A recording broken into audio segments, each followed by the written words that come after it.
Chapter 33, read with the permission of Scholastic. He slowed to a walk. As far as he could tell, nobody was chasing him. He could hear voices coming from back by the truck, but he couldn't make out the words. Occasionally, he'd hear the revving of the engine, but the truck wasn't going anywhere anytime soon.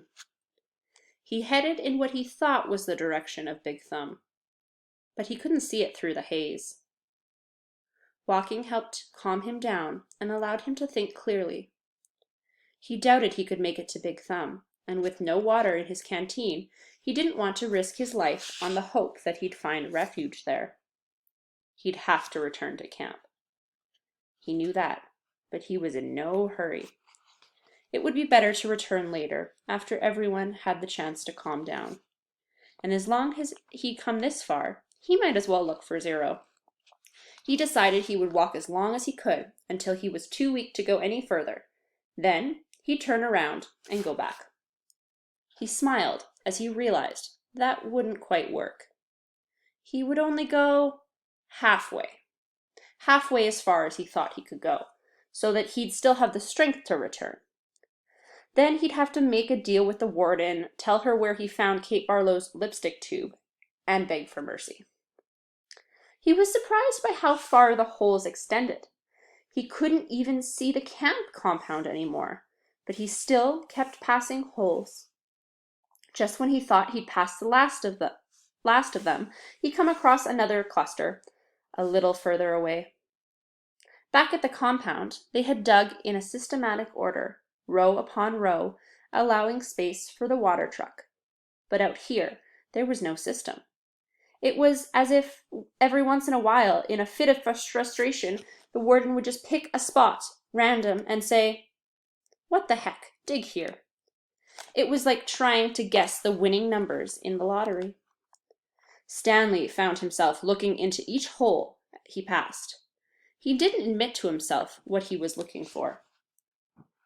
After more than an hour had gone by, he thought he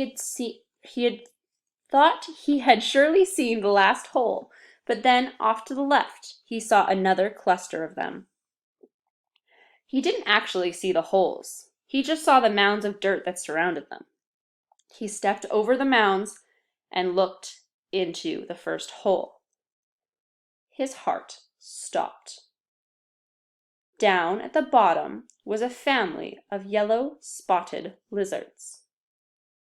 Their dark red eyes looked up at him. He leapt back over the mound and ran. He didn't know if they were chasing after him. He thought he might have seen one leap out of the hole. He ran until he couldn't run any farther, then collapsed.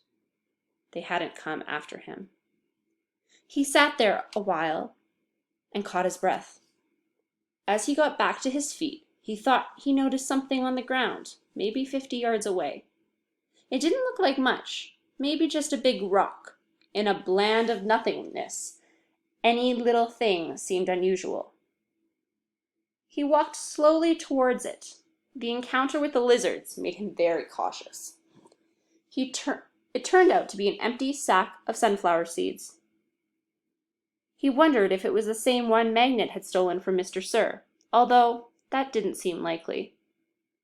He turned it inside out and found one seed stuck to the burlap. Lunch.